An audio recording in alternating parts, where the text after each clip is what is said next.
আমি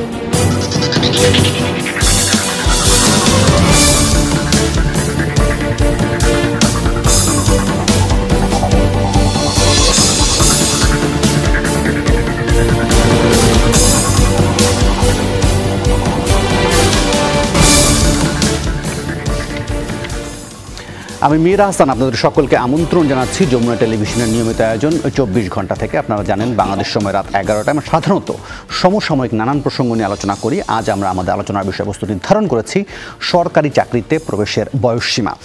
আর এই বিষয় নিয়ে আলোচনা করতে আজ আমরা আমাদের স্টুডিওতে 3 অতিথিকে আমন্ত্রণ জানিয়েছি। এছাড়াও অনলাইনে আমাদের সাথে আরও এক অতিথি যোগ দেবেন। আমি পরিচয় পর্বটা শুরু করতে চাই স্টুডিও থেকে। আমার ডান পাশে আছেন বাংলাদেশ সরকারি কর্ম কমিশনের সাবেক সদস্য প্রফেসর আবুল কাশেম মজুমদার। প্রফেসর মজুমদার, আপনাকে স্বাগত জানাচ্ছি আমাদের 24 ঘন্টায়। একই সঙ্গে এই আলোচনায় স্বাগত জানাতে চাই ঢাকা বিশ্ববিদ্যালয়ের গণযোগাযোগ ও সাংবাদিকতা বিভাগের অধ্যাপক ডক্টর এস.এম. শামীম রেজা। শামীম রেজা, আপনাকেও স্বাগত। এবং একই সঙ্গে আলোচনা যোগ করে নিতে চাই প্রথম আলোর যুগ্ম সম্পাদক সোহরাব হাসান, আপনাকেও। এছাড়াও এই আলোচনায় আমাদের সাথে যোগ দেবেন বয়সসীমা 35 প্রত্যাশী শিক্ষার্থী সমন্বয় পরিষদের আহ্বায়ক শরীফুল হাসান শুভ। আশা করি শরীফুল হাসান শুভ আপনি আমাকে নিশ্চয়ই শুনতে পাচ্ছেন। আলোচনাটার আমি কোনো ধরনের ভূমিকায় যেতে চাইছি না। আমার ধারণা অলমোস্ট সবাই জানেন যে সরকারি চাকরিতে আবেদনের বয়সসীমা 35 এ নিয়ে আলোচনা চলছে। নানান সময় আমরা আন্দোলনের খবরও পাচ্ছি। আমি বরং আলোচনা বা ভূমিকা দীর্ঘ না করে সরাসরি প্রসঙ্গে চলে যাই। আমি শুরুতেই যেহেতু আন্দোলনরত অবস্থায় আছেন শরীফুল হাসান শুভরা, তাদের কাছ থেকে শুনে নিই কেন তারা সরকারি চাকরিতে আবেদনের বয়সসীমা 35 চাইছেন, সেটা যুক্তিটা আসলে কি, সেটা দিয়ে আলোচনা শুরু করব। শরীফুল হাসান শুভ, যদি আপনি শুরু করেন, কেন আপনারা সরকারি চাকরিতে প্রবেশের বয়সসীমা 35 চাইছেন?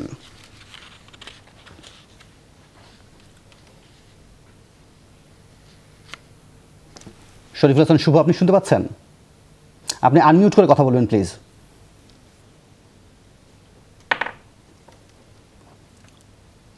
বুঝতে পারছেন শরীফুল হাসান, আপনি আমাকে শুনতে পাচ্ছেন? আমি শরীফুল হাসানের কথা শুনতে পাচ্ছি না। আশা করি আমি চেক করি, আমার লাইনটা চেক করি, আবার চেক করি, তারপর আপনার কাছে আসছি। আমি বরং আমার আলোচনাটাকে আলোচনার টেবিলে নিয়ে আসি।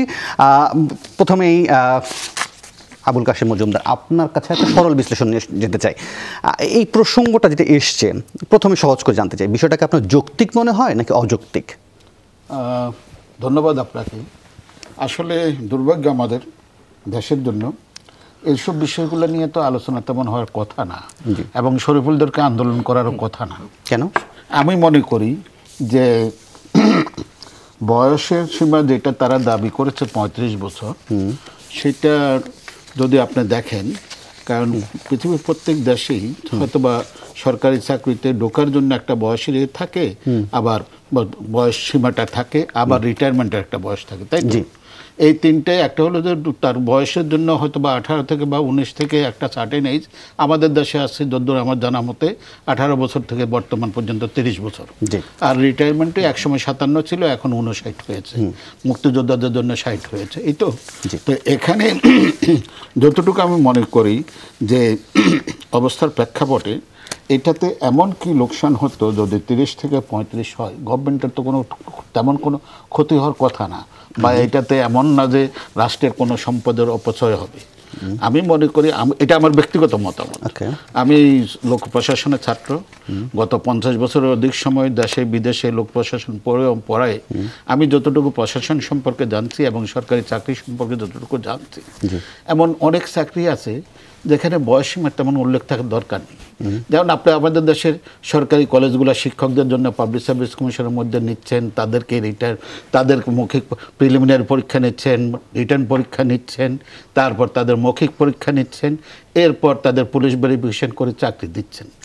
আপনার যদি কেমিস্ট্রির একজন ছাত্রকে কেমিস্ট্রির টিচার তো করবেন নাকি? আমি শুধু টিচিংয়ের কোথায় আসি, পাবলিক সার্ভিস কমিশনের মধ্যে যে বেশি আছে এডুকেশনের জন্য, কেমিস্ট্রির ছাত্রকে তো আর ফিজিক্সের চাকরি দেবেন না, আপনি? তো ওখানে আপনার তাদের জন্য টিচিং এর জন্য শুধু এডুকেশন ক্যাডারটাকে আপনি যদি আরো সিম্পল করে ফেলেন রিক্রুটমেন্ট প্রসেসটা, এবং আপনি যদি মনে করেন বিশ্ববিদ্যালয়গুলো থেকে এখন কি আপনি শিক্ষকদের জন্য চাকরির কি বয়সীমা রাখছেন ঢোকার? রাখেন নাই, তাই তো? এই আমাদের দেশে পাবলিক বিশ্ববিদ্যালয়, তো ওখানে আপনি এভাবে এটা তো করতেছেন কেন? হ্যাঁ, হয়তোবা কিছু মেইন স্ট্রিম সার্ভিস যেমন BCS admin cadre, BCS police cadre, BCS foreign service, এ ধরনের কিছু সার্ভিসের ক্ষেত্রে আপনি হয়তোবা অন্য 10টা সার্ভিসের তুলনায় অনেক কিছু নিয়ম শৃঙ্খলা বা অনেক কিছুতে আপনি রিকোয়ারমেন্টটা যেটা করতে পারেন। তো সেই হিসাবে আমি মনে করি যদি আপনি যখন আপনি ইয়েটা করেছেন 30 বছরটা করেছেন, তখন আমাদের গড়াইও কত ছিল, এখন আমাদের গড়াইও কত, তখন আমাদের যখন রিটায়ারমেন্ট এজ কত ছিল, এখন রিটায়ারমেন্ট এজ তো আপনি তো 57 থেকে 59 অলরেডি করেছেন, তো আপনি এখন 30 থেকে 32 তো একেবারে, এটা তো সিম্পল লজিক। এই লজিক তো আপনি দেখবেন। আমি বারবার বলছি যে এটা আমার ব্যক্তিগত মতামত, আমি একজন শিক্ষকতা করেছি, হ্যাঁ, একটা সার্টেন পিরিয়ড সরকারি কর্ম কমিশনে ছিলাম, এখন আর আমি সেখানে নাই, আমি রিটায়ার্ড। তারপরে আমি মনে করি না যে আমার সরকারি কর্ম কমিশন দ্বারা প্রভাবিত হয়ে কথাগুলো বলতেছি না, সেই সময় ছিলাম তখন। কিন্তু আমার কাছে মনে হয় যে আপনি তো ধরুন আপনি আপনার ব্যক্তিগত মতামতের ক্ষেত্রে বলছেন যে বিষয়টাকে আপনাকে অযৌক্তিক মনে হচ্ছে। আমার কাছে মনে হচ্ছে শরীফুল হাসানদের আন্দোলন করার কোনো প্রয়োজন ছিল না, এটা গভর্নমেন্ট স্বতঃস্ফূর্তভাবে। এখন এখানে কারা এটাতে সত্যিকার অর্থে দেখতে হবে যে বিরোধ কোথা থেকে আসতেছে, বিরোধিতা কেন আসতেছে। এটা তো এমন বিষয় না যে রাষ্ট্রের কোনো বিশাল কোনো রকমের স্টেক কোনো ক্ষতিগ্রস্ত হচ্ছে। তো এখানে নিশ্চয়ই এমন একটা গ্রুপ হয়তোবা within the state, within the government আছে, তাদের হয়তোবা কেন না হলে, আমি তো দেখছি যে আমাদের পার্লামেন্টও নিয়ে কথা হয়েছে, আমাদের মন্ত্রীদের মধ্যেও নিয়ে কথাবার্তা হয়েছে, থরো আলোচনা হয়নি, আমি যেটা দেখেছি কখনো থরো হয়নি। কিন্তু আমার তো মনে হয় 2018 বোধহয় আওয়ামী লীগের যে ম্যানিফেস্টো সেটা নিয়েও বোধহয় কিছু অনেক শীর্ষ আমলাদেরকে কথা শুনেছি, তারা কিন্তু এটা মনে করছেন যে 30 যথেষ্ট। এখন শোনেন, আমি তো মনে করি যে 30 নয়, 35 নয়, কিছু 2-1টা সার্ভিস ব্যতীত আপনি তো লেটারাল এন্ট্রি আমাদের দেশে হচ্ছে না কেন? পৃথিবীর অনেক দেশে লেটারাল এন্ট্রি হচ্ছে। আপনি আমি এই দেশের একজন নাগরিক, আমি ঢাকা বিশ্ববিদ্যালয়ে পাশ করে বাইরে হলাম, আমার তখন মনে হলো যে আমার পারিবারিক প্রয়োজনে বা ইয়েতে আমি হয়তোবা কোনো একটা মাল্টিন্যাশনাল কোম্পানিতে জব পেলাম, আমার পারিবারিক রিকোয়ারমেন্টস হঠাৎ করে আমার ইয়েতে একটা সার্টেন এজের পরে যখন আমার এই প্রবলেমগুলো সলভ হলো, আমি মনে করলাম যে আমি দেশের নাগরিক, দেশকে সার্ভিস দেব। আমি তো 30 বছর পার হয়ে গেছে, অতএব আমি কোনো অবস্থায় আর রাষ্ট্রের কোনো জবে ঢুকতে পারবো না। তো এই যে আমি মনে করি লেটারাল এন্ট্রিটার চিন্তা ভাবনাও করা উচিত। পৃথিবীর অনেক দেশেই লেটারাল এন্ট্রির সুযোগ আছে, এবং আমি এই জিনিসটা নিয়ে একটু কথা বলতেছি যে 2008-এ আমাদের দেশে পাবলিক সার্ভিস অ্যাক্ট ড্রাফটের আলোচনায় এই জিনিসটা নিয়ে আমি তখন তুলেছিলাম। তখন দেশের মহারথী প্রশাসনবিদরা এটা নিয়ে একটা পর্যায়ে বলতেছিলেন, হয়তোবা উনি এগুলা না পাওয়ার বেদনা থেকে বলতেছে। তখন ওনাদেরকে আমি বলছিলাম, যখন পাশ করার পরেই আমি সিডা ইউনিভার্সিটি অ্যাপয়েন্টমেন্ট পেয়ে গেছি, পাবলিক সার্ভিস কমিশন যে সামিলিবাগে বা কোথায় আমি সেটা চিন্তাম না, অতএব না পাওয়ার বেদনা নয়। কারণ আমি বিশ্ববিদ্যালয়ের শিক্ষক, এবং আমি আরেকবার একটা ইয়েতে বলছিলাম যে আমি আবার যদি আমরা পুনর্জন্মে বিশ্বাস করি না সৌরভ ভাই, কিন্তু আমি মনে করি যে শিক্ষকতা এই দেশে আমি করেছি বিশ্ববিদ্যালয়ে, আমি পুনর্জন্ম যদি থাকতো তাহলে আবারও বলতাম আমি বিশ্ববিদ্যালয়ের শিক্ষক। জি, আমি শামীম রেজা আপনার বিশ্লেষণ শুনতে চাইবো যে আমি একই সরল প্রশ্ন আপনাকে করতে চাই, বিষয়টাকে আপনি যৌক্তিক মনে করেন নাকি অযৌক্তিক, বা বয়সসীমা বেঁধে দেওয়ার এই প্রবণতাকে বা দৃষ্টিভঙ্গিটাকে আপনি কিভাবে দেখেন? মানে আপনার দ্বিতীয় অংশটা গুরুত্বপূর্ণ, কারণ যৌক্তিক অযৌক্তিক নির্ভর করছে আপনি কার পার্সপেক্টিভ থেকে কথা বলছেন। একাধিক মন্ত্রীকে আমরা কথা বলতে শুনেছি, কেউ কেউ বলেছেন যে তিনি সুপারিশ করেছেন, সেই সুপারিশের কার্যকারিতা নাই। এটা নিয়ে আপনি যেভাবে বললেন যে বিস্তারিত আলোচনা না হোক, সংসদে ওঠাটা অনেক গুরুত্বপূর্ণ প্রসঙ্গটা। আর আরেকটা হলো এই আলোচনা আজকের না, বয়স বৃদ্ধির এই আলোচনা আমার মনে হয় যে বয়সে আমি হয়তো তুলনামূলকভাবে কনিষ্ঠ ওনাদের তুলনায়, এটা আমার ধারণা সৌরভ ভাইদের সময় ছিল, ওনাদের সময় কম বেশি উঠেছে। এখন এক সময় আমরা যখন 30 ছিল না, তখন 30 তো পরে করা হলো, 32-এর আলোচনা কিন্তু এক সময় বেশ ছিল যে সামান্য একটু বাড়ানোর যে ব্যাপার। 35 আমার মনে হয় না কখন আমরা 35-এর আগে এত বড় আকার আলোচনা করেছি, আমি অন্তত 1 দশক আগের কথা বলছি। আপনি যখন একটা কথা আগেই বলেননি, যেখানে আমি দুটো মাত্রা দেখি, তাহলে আলোচনাটা সহজ হয়। সেটা হলো আমার ধারণা যে এই মুহূর্তে সরকার যে কোনো ইস্যুজে একটা বড় আন্দোলন কেউ করুক, একটা কোটা আন্দোলনের মতো বা এই ধরনের মতো, সেটা কোনোভাবেই সরকার চাইবেন না। সুতরাং এখানে একটা উদ্বেগ থাকে, কর্তৃপক্ষের একটা উদ্বেগ থাকে যে এই ইস্যুটাকে কেন্দ্র করে একটা বড় ধরনের আন্দোলন গড়ে উঠলে রাজনৈতিকভাবে সেটা গ্রহণযোগ্য হবে না। শিক্ষামন্ত্রীর বক্তব্যেও তো সেরকম একটা ইঙ্গিত পাওয়া গেল। আমরা ধরুন কারোর প্রসঙ্গে না টেনেও যদি বলি, সুতরাং সরকারের দৃষ্টিকোণ থেকে বা আপনি যদি কর্তৃপক্ষের দৃষ্টিভঙ্গি থেকে দেখেন, তাহলে কেউই চাইবেন একটা বড় আন্দোলন এখানে দানা বাঁধুক বা একটা তৈরি হোক। সেক্ষেত্রে যারা আন্দোলন করছেন তাদের কিছু ইস্যু হয়েছে, সেটা দুর্ভাগ্যজনক, যেটা না হলেই ভালো হতো।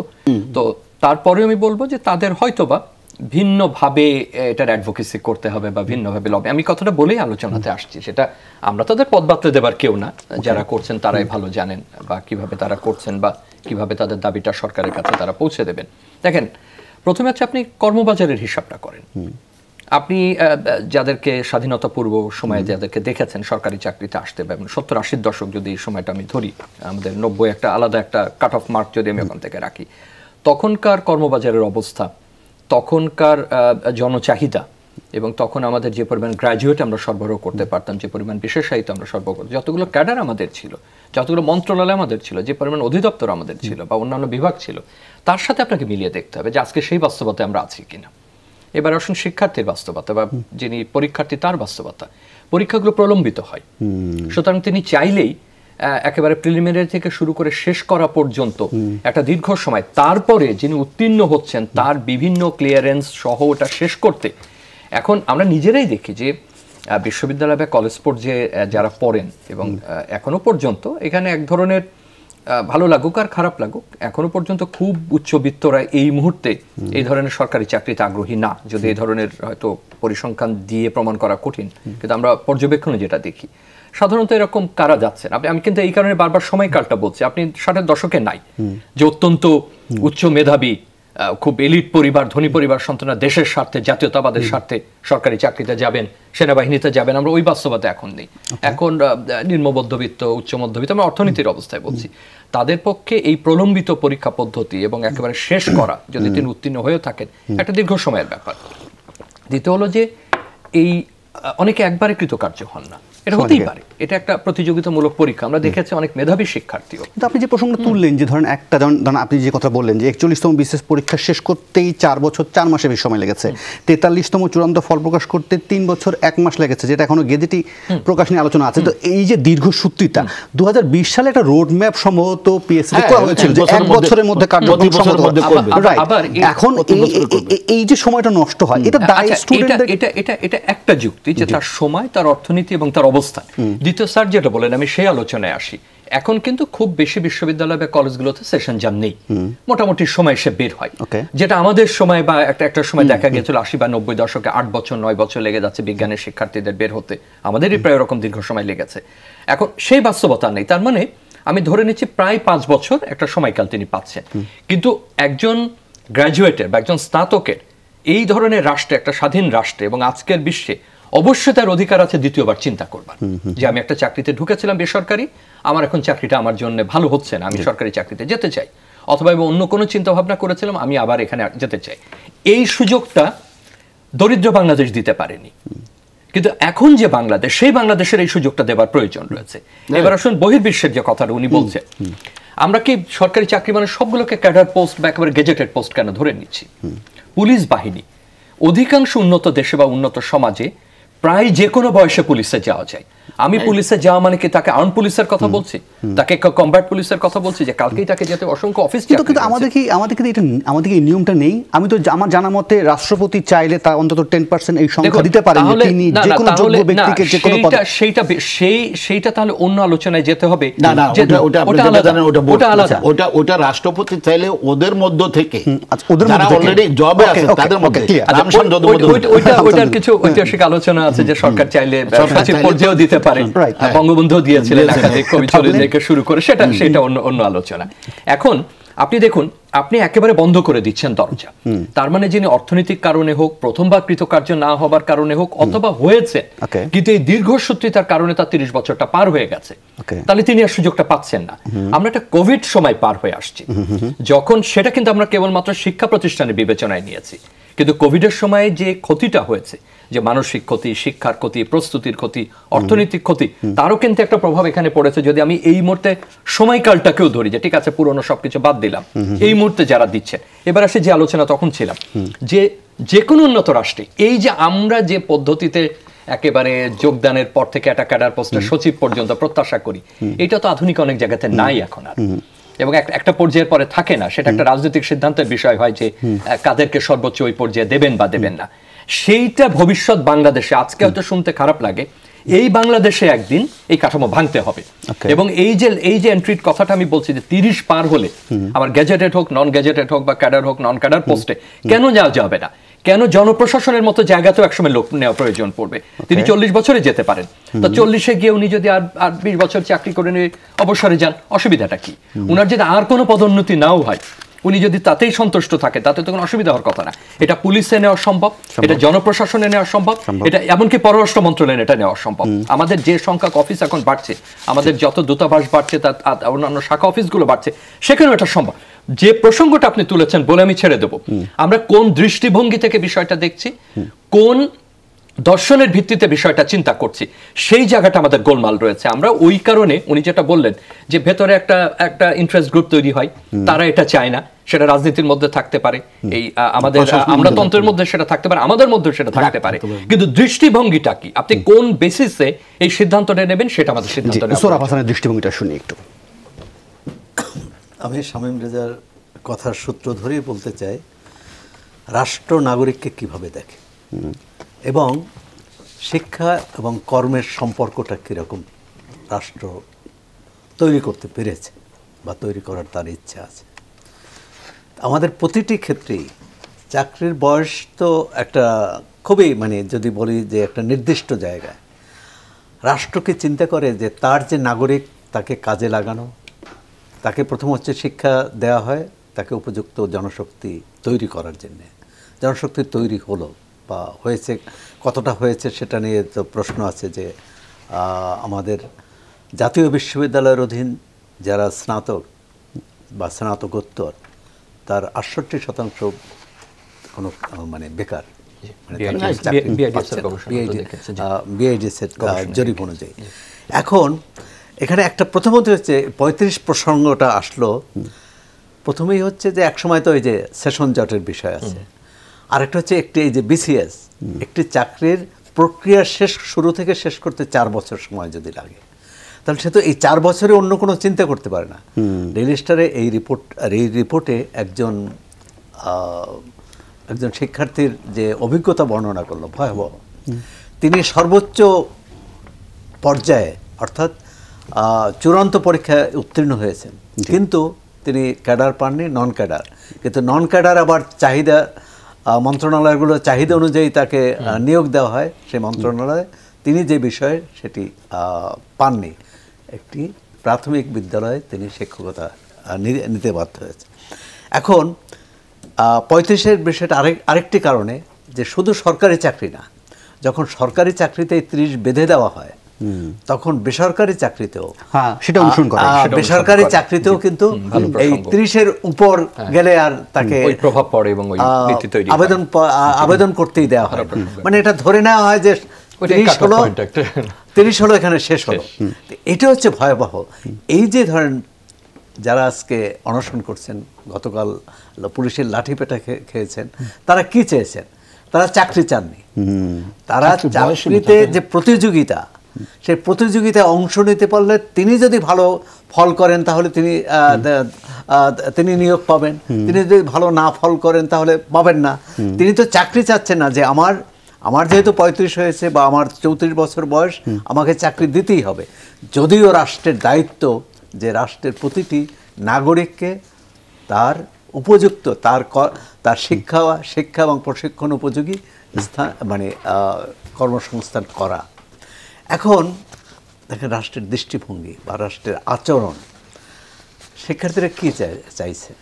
যে তারা তারা পদযাত্রা করতে চেয়েছিলেন, যে প্রধানমন্ত্রীর কার্যালয়ে যে তারা একটা স্মারকলিপি দিলেন। আমি দেখছিলাম আপনি লিখেছেনও যে লাঠিপেটা বা মামলা খাবে কেন, কিন্তু আপনি যদি একটু লক্ষ্য করেন যে শিক্ষামন্ত্রীর যে বক্তব্য, সেখানে তিনি স্পষ্টতই বলছেন যে একটি পক্ষ আমার সেই সুপারিশের পুঁজি করে সংঘাতমূলক পরিস্থিতি সৃষ্টি করতে চাইছে, অস্থিরতা সৃষ্টি করতে চাইছে।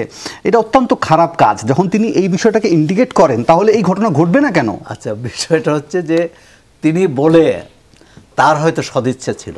ওকে, আমি প্রথম দিকে তার যে বক্তব্য তাতে কিন্তু মনে হয়েছিল যে এবং তিনি যেহেতু সুপারিশ করেছেন এর অর্থ যে তার সদিচ্ছা ছিল যে 35-এ তারা এই সুযোগটা পান। কিন্তু তার সহকর্মী এবং তার চেয়েও বেশি হচ্ছে তার আমলাতন্ত্রের চাপে তিনি সরে এসেছেন। তিনি যে এই কথাটি বলেছেন এটি স্বেচ্ছায় বলছেন বলে আমি মনে করি না, কারণ তাহলে তো স্বেচ্ছায় তিনি তো একটা সুপারিশই করেছেন।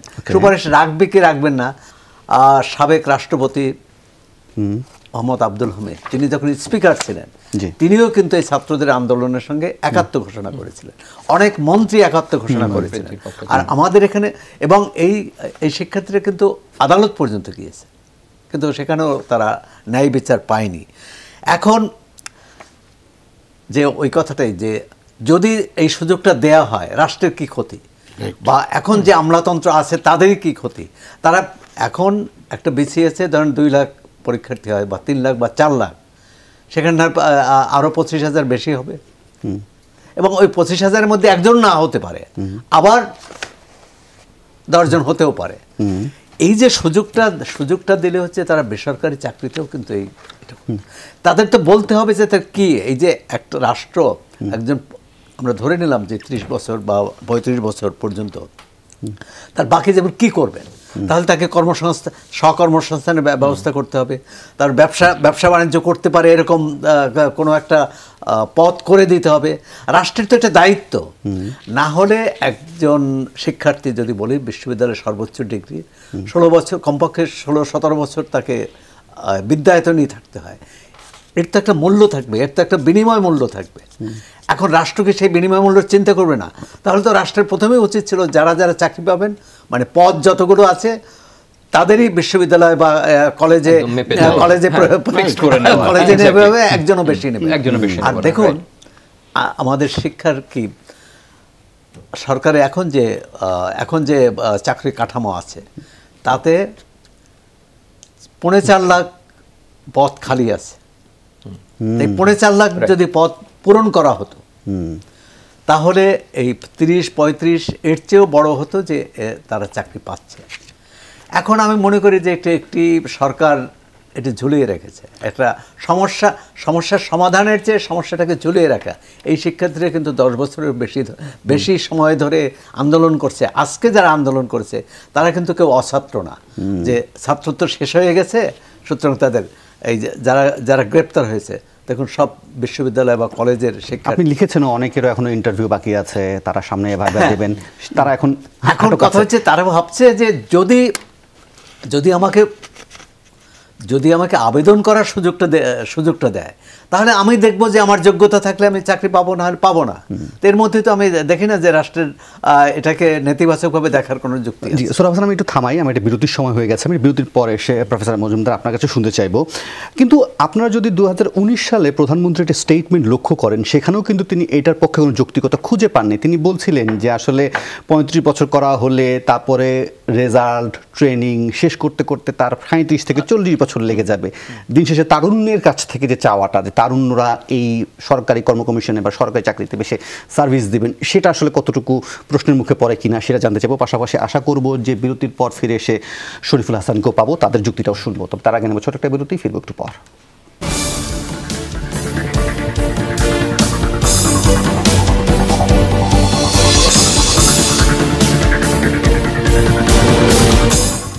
আবার আমন্ত্রণ 24 ঘন্টায়। দেখি এই দফায় আমরা শরীফুল হাসান শুভকে পাই কিনা।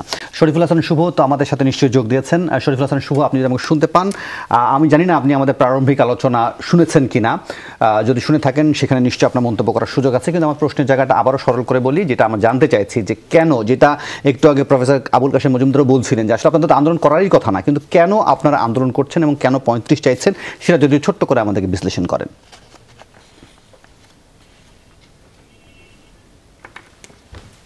শরীফুল হাসান। জি হ্যাঁ, আমি শুনতে পাচ্ছি, আপনি শুনতে পাচ্ছেন? জি বলুন প্লিজ।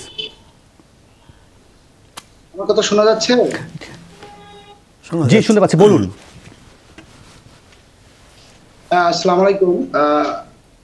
যমুনা আপনাকে ধন্যবাদ জানাচ্ছি একটি গুরুত্বপূর্ণ বিষয় সামনে আনার জন্য। আসলে আমরা আজকে যাদের সাথে কথা বলছি তারা আমাদের অভিভাবক ডক্টর আবুল কাশেম মজুমদার স্যার হয়েছে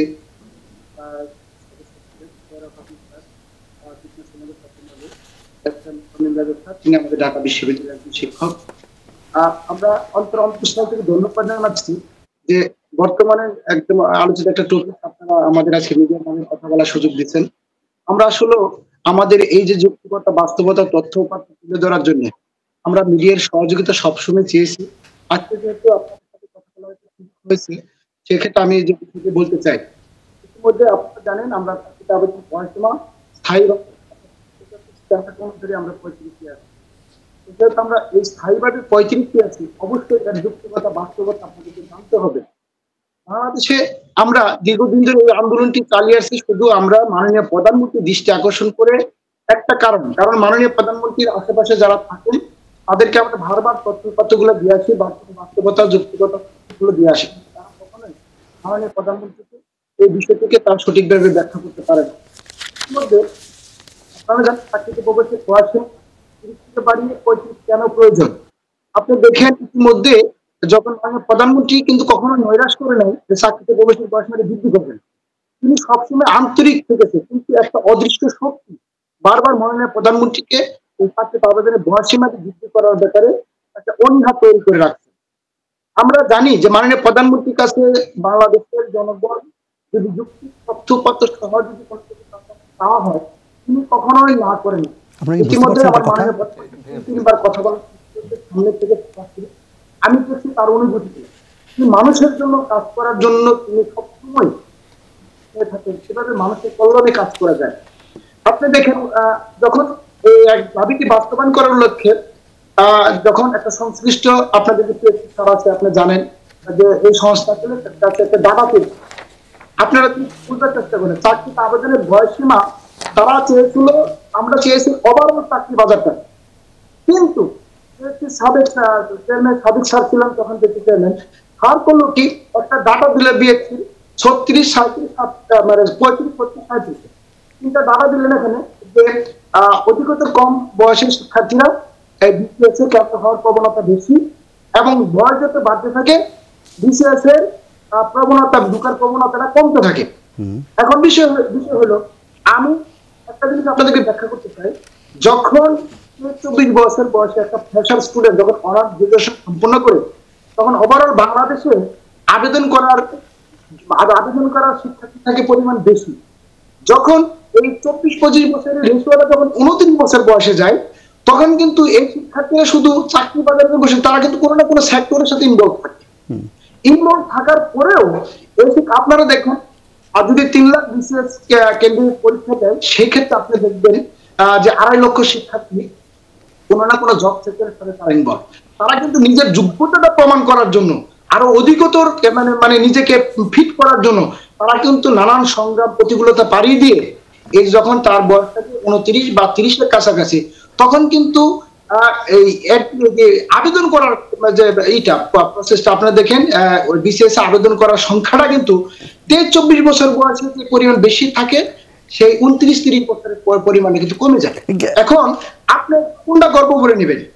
এই যে 1% একটা ডাটার কথা বলা হয়, স্যার জিনিসটা একটু মনোযোগের সঙ্গে, এই 29-30 বছর বয়সে বিসিএস এ প্রবেশের হার হলো 1%। আচ্ছা, এই 1% কারা? এই 3 লক্ষ থেকে আপনার যদি মনে হয় যে 20% ধরে চান্স পাইছে 3 লক্ষ থেকে, এখন যদি 1 লক্ষ থেকে সে যদি 10% চান্স পায়, আপনি কোনটাকে বেশি প্রায়োরিটি দিবেন? কোনটাকে দক্ষতার প্রমাণ দিবেন? আপনাকে বুঝতে হবে যে 29 বছর বয়সে ওই বয়সে শিক্ষার্থীদের কিন্তু কোনো না কোনো জব সেক্টর বা কোনো কর্মসংস্থানে জড়িত হয়, পাশাপাশি তারা বিসিএস এ কিন্তু আবেদন করে থাকে। সেই আবেদনের সংখ্যার পরিমাণটা তো আপনাকে উল্লেখ করতে হবে। আপনাকে যেমন একটা জিনিস দেখালেন, শরীফুল হাসান, আপনার অনেক কথাগুলো আসলে আমাদের কাছে ভেঙে ভেঙে আসছে, যতটুকু শুনতে পেরেছি। আপনি থাকুন আমাদের সাথে, সেটুকু নিয়ে বরং একটু আলোচনা করে নিই। শরীফুল হাসান, আপনি থাকুন, আমাদের সাথে থাকুন। কিন্তু এই যে আবেদনের প্রসঙ্গটা আসছে প্রফেসর মজুমদার, সেক্ষেত্রে বলা হচ্ছে যে মানে বয়স্ক প্রার্থীর সংখ্যা বেড়ে যেতে পারে, সেটাও কি কোনো আমলযোগ্য বিষয় হতে পারে? না শুনেন, এই বিষয়টা কেন যে আমি মনে করি যে যদি আমরা এমন কোনো গবেষণা হতো বা এমন কোনো স্টাডি যদি আমরা পেতাম যে 30 থেকে 32 করার পরে আমার গভর্নমেন্টের রাষ্ট্রের কত টাকা লোকসান হচ্ছে, রাষ্ট্র কীভাবে লোকসানটা, রাষ্ট্রের কী ক্ষতি হচ্ছে, আমার কাছে মনে হয় এ ধরনের যদি গবেষণা করা হয় তাহলে তেমন কোনো কিছু ফলাফল আমরা পাবো না। কিন্তু এখন যে বিষয়টা হলো যে এখানে যদি আমরা আবেদনকারীদের, ও যেটা শরীফুলের কাছ থেকে শুনলাম বা ইয়েতে শুনলাম, আমি আমার একটা সময় যখন আমি ওই প্রতিষ্ঠানে ছিলাম সরকারি কর্মকৌশলে, তখন ওইভাবে আমরা দেখিনি যে বয়সের কত বছর বয়সের সময় কী করে। কিন্তু আমার কাছে মনে হয় যে একটা সময় এই কনসেপ্টটা যখন ইন্ডিয়ান সিভিল সার্ভিস শুরু হলো, তখন এই ধরনের একটা কনসেপ্ট ছিল যে 17 বছর বা 18 বছর থেকে শুরু হবে, ইয়ং ব্লাড আসবে, ইত্যাদি থাকবে, গোড় দৌড় ট্রেনিং করতে হবে, এটা করতে হবে, ওটা করতে হবে। এখন সেই ব্রিটিশ মানুষটা কলোনিয়াল মেন্টালিটি আমাদের নাই। আমরা চাই, বঙ্গবন্ধু স্পষ্টভাবে বলেছেন যে আমলারা যত বেশি পারে they should be civil servant, they should be civil and servant. যেমন ম্যাক স্যার মুজাফর আহমদ চৌধুরী স্যার তার criticism on the bureaucracy of civil service of পাকিস্তানে বলছিলেন যে পাকিস্তান সিভিল সার্ভেন্ট আর নাইদার সিভিল নর সার্ভেন্ট। কিন্তু আমরা চাই সিভিল সার্ভেন্টের মতোই হবে, পাবলিক সার্ভেন্টের মতোই হবে। তাহলে এখানে বয়সের জন্য 30 বা 28 এখানে তাদের যে ডাইনামিজমের যেটা যে কমে যাবে সেটা নয়। আর দ্বিতীয় কথা যে আমাদের এমন দেশে আমরা বসবাস করি, এমন একটা ব্যুরোক্রেসি অত্যধিক সূত্রে আমরা পেয়েছি, অদক্ষতার জন্য কারো চাকরি গেছে এমনটা আমার কাছে মনে হয়, যদি আমি লোক প্রশাসন ছাত্র হিসেবে যদি দেখি বছরে এরকম 2-1টা কেস হয় কিনা যায় না। তো এখানে যে জিনিসটা হলো যে একটা সুযোগ দেওয়া, এখানে একটা গণতান্ত্রিক রাষ্ট্রে যেখানে চাকরির পরিধি বা সরকারি চাকরিটা এখনো মানুষের কাছে, অনেকের কাছে সোনার হরিণ।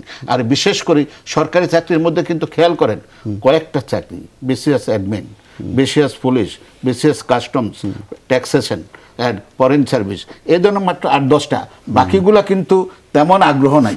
তারপর আবার যদি নন ক্যাডারের মধ্যে কিছু আছে, সাব রেজিস্ট্রার মনে করেন, এ ধরনের কিছু জব ছাড়া আর কোনোটার জন্য অত বেশি সিরিয়াসনেস নেই। তো ওখানে আপনি যদি বেস্ট অফ দ্য বেস্ট নিতে চান, তাহলে হয়তো বা আপনার একটু 2-1 বছর সুযোগ দিয়ে দেন, তাদেরকে দেন, ওখান থেকে আসুক।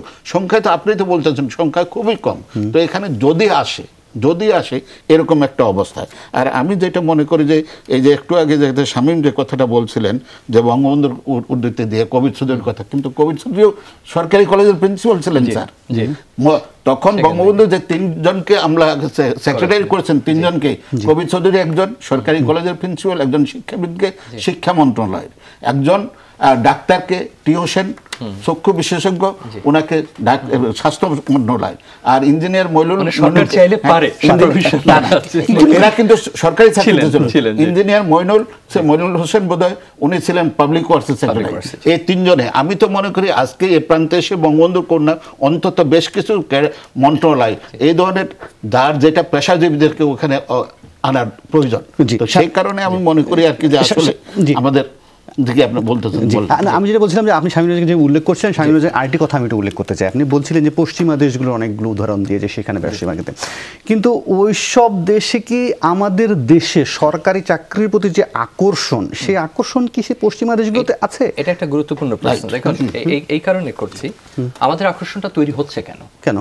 মানে এটা হয়তো আর একটা অনুষ্ঠান হলে হতো, এই অনুষ্ঠানের হয়তো মেরিটটা একটু নষ্ট হবে। আপনি কি কেবলমাত্র অর্থনৈতিক কারণে চাকরির জন্য এতটা উন্মত্ত হয়ে উঠছেন?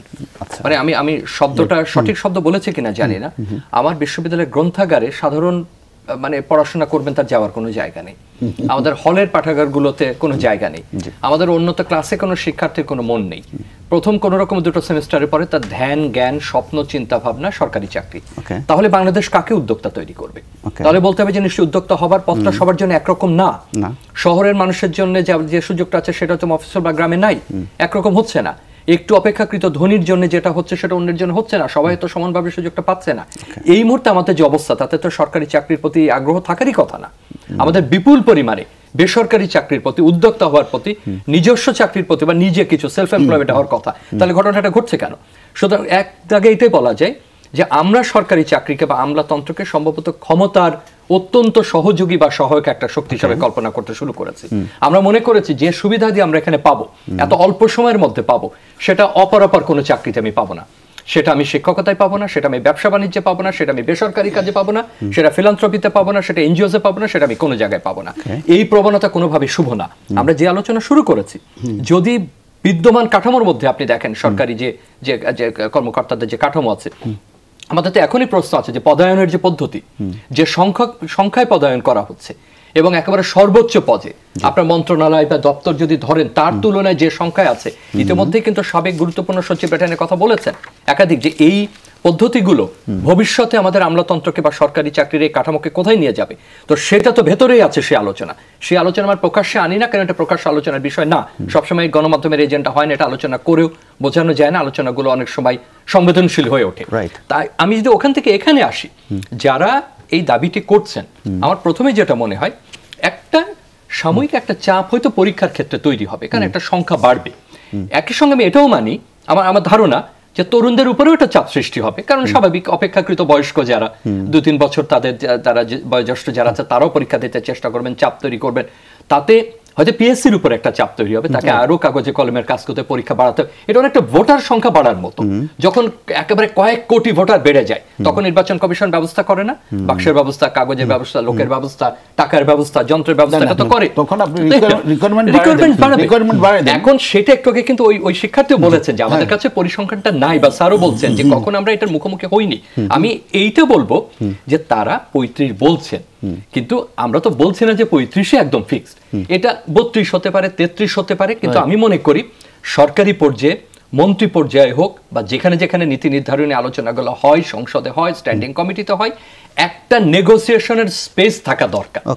যে বক্তব্যটা উঠছে 35, ঠিক আছে, তাদের দাবি 35, এটা কতটা যৌক্তিকীকরণ করা যায় যাতে নিয়োগকারী প্রতিষ্ঠানের উপরে চাপ সৃষ্টি না হয়, যারা নতুন তাদের উপরে অতিরিক্ত তারা যেন অতি প্রতিদ্বন্দ্বিতার মধ্যে না পড়ে, কিন্তু নেগোসিয়েশনের জায়গাটা তো দিতে হবে, আলোচনার জায়গাটা তো একটু সময় দিতে হবে। আমি একটু ওনার পয়েন্টের সাথে রিকোয়ারমেন্টের সাথে, সেখানে হয়তো বা আমরা এখন পিএসসি যদি কমফোর্টেবল ফিল করে 3 লক্ষ ক্যান্ডিডেটের বেশি হতে করবে না, তাহলে অ্যাপ্লিকেশন 5 লক্ষ হলে ওখান থেকে তারা 3 লক্ষ পর্যন্ত একটা বটম লাইন ধরে দেয়।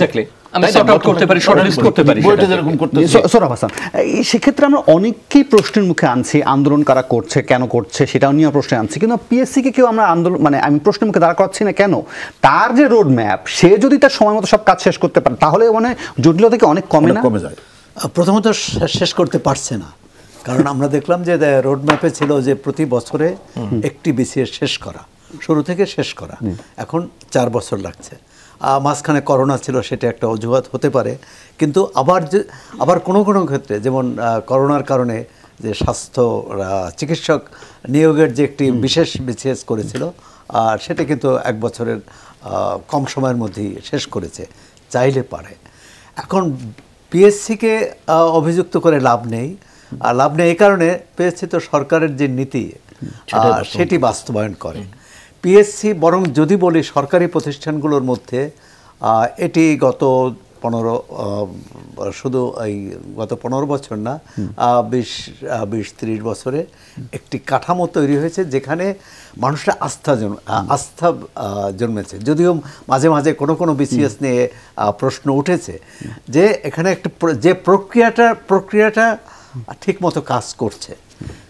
যদিও আমি মনে করি যে এই যে বিসিএসে 200 নম্বর মৌখিক পরীক্ষা, এবং কখনো আমাদের অভিজ্ঞতা হয়েছে, আমরাও পরীক্ষক হিসেবে, যে এটি খুব বিচার করা কঠিন যে 200 নম্বর এটি কেউ 120 পাবে না 110 পাবে, তার উপর কিন্তু নির্ভর করে না। উইথ ডিউ রেসপেক্ট, ইন্ডিয়াতে কিন্তু পাশের দেশ ইন্ডিয়াতে 300 নম্বর মৌখিক পরীক্ষার জন্য। আমি দায়িত্ব নিয়ে বলছি। আচ্ছা ঠিক আছে, আচ্ছা যাই হোক, যদি পরীক্ষা হলে আলাদা কথা, যদি কাশেম ভাই যদি ওটা বলেন, তবে বিসিএস এ যেসব প্রশ্ন করা হয় তার সাথে তার চাকরি এবং তার পড়াশোনার সম্পর্ক কিন্তু খুব কম, আর সুতরাং সেটাও বিবেচনায় রাখতে হবে। না তো ছিলাম তো তাদের ওখানে, বলতে তো হবে। আচ্ছা যে বিষয়টি হচ্ছে এই যে শিক্ষার্থীরা, তাদের একটা দাবি, শিক্ষার্থীরা তো, এবং তারা সব বিশ্ববিদ্যালয়ের সর্বোচ্চ ডিগ্রি নিয়ে তারা বেকার, কাজ পাচ্ছেন না, একটা দাবি নিয়ে আসছে। তা সরকার কার? এই জনগণেরই তো।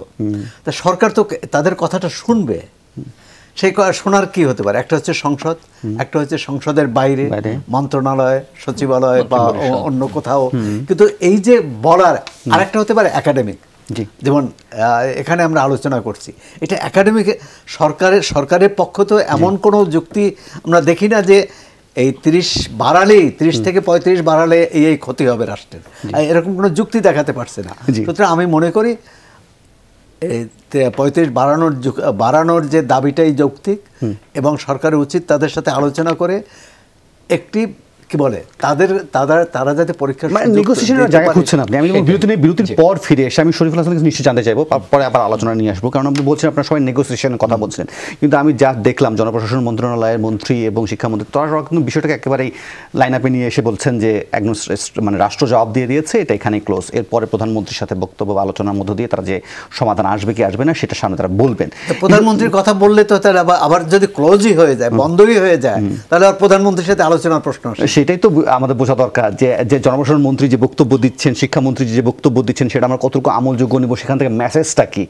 এরপরে আমার জানতে চাইবো নিশ্চয়ই শরীফুলের কাছ থেকে যে মেসেজ তারা জানছেন সেটার ভিত্তিতে তারা আসলে কি করতে যাচ্ছেন, পরের স্টেপটা কি, তারপর বাকি রান্নাটা করে নেব ছোট্ট একটা বিরতি, ফিরবো একটু পর।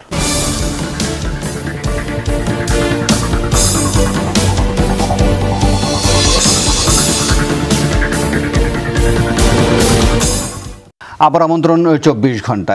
সোরাফ হাসান, আমরা মনে হয় শরীফুল হাসানের সংযোগটা হারিয়েছি।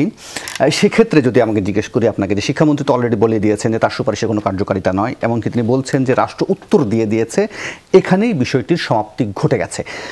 শামিল রেজা বলছেন যে এটা নেগোসিয়েশনের জায়গা থেকে আপনি কোনো সুযোগ দেখেন নেগোসিয়েশনের কোনো বা আলোচনার? নেগোসিয়েশন যদি কঠিন শব্দে আলাপ নাগরিকের সাথে আলোচনা করবে না, আলাপ করবে না, আলাপ আলোচনা করে গ্রেফতার করলো।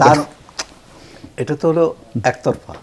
আমাদের নির্বাচন যেমন একতরফা হয়, রাজনীতিতে যেমন একতরফা সবকিছু চাপিয়ে দেওয়া আর নাগরিকের অভাব অভিযোগ শোনা, তার অনুভূতি বোঝার চেষ্টা করা এবং তার সমস্যা বোঝার চেষ্টা করা।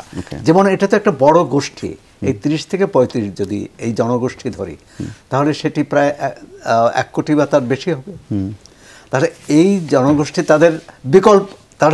তাদের বিকল্প কর্মসংস্থানের ব্যবস্থা করতে হবে। আচ্ছা, আর যেটা শুধু বিসিএস তো চাকরি না, বেসরকারি চাকরিতেও তাদের কাছে তাদের জন্য বাধা, যে তারা যেহেতু সরকারি চাকরিতে একটা 30 বছর সীমা দেয়া আছে, সুতরাং বেসরকারি চাকরিদাতারা তারাও এটি নিরুৎসাহিত করে অথবা আবেদনপত্র নেয় না, বিবেচনায় আনে না। আরেকটি ধরুন, এই যেসব পিএসসি যেসব হিসাব করেছে এবং পিএসসির সুপারিশকে সবসময় কাজে লাগে, জানেন পিএসসির সুপারিশ করার পরও অনেকে চাকরি পান না রাজনৈতিক কারণে, পুলিশ ভেরিফিকেশনের নামে, রাজনৈতিক কার কোন আত্মীয় কী আছে সে কারণে কিন্তু চাকরি থেকে বঞ্চিত হয়। সুতরাং নাগরিকের সাথে রাষ্ট্রের যে সম্পর্ক সেটা আগে মীমাংসা হতে হবে, এবং যে কোনো নাগরিক তার যে অভিযোগ থাকলে সেই অভিযোগটা শুনতে হবে, তার দাবি যদি অযৌক্তিক হয় সেটা বোঝাতে হবে, কিন্তু সেটি রাস্তায় পুলিশের লাঠিপেটা দিয়ে বোঝাতে ঠিক হবে। আপনার এক কথা একদম পরিষ্কার।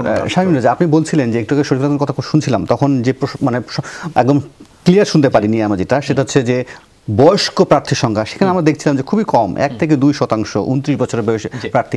বিষয়টাকে মানে আলাপ আলোচনার মধ্যে খুব জটিল হয়ে যাবে এই সংখ্যা। দেখুন, একটা হলো যে আলোচনা একটু আগে করছিলেন যে এখন মন্ত্রীদের আর উদ্ধৃতি দিয়ে আমরা বিব্রত না করি তাদের, কারণ ওভার দ্য ইয়ার্স অনেক গুরুত্বপূর্ণ ব্যক্তি এটা বাড়ানোর পক্ষে মত দিয়েছেন।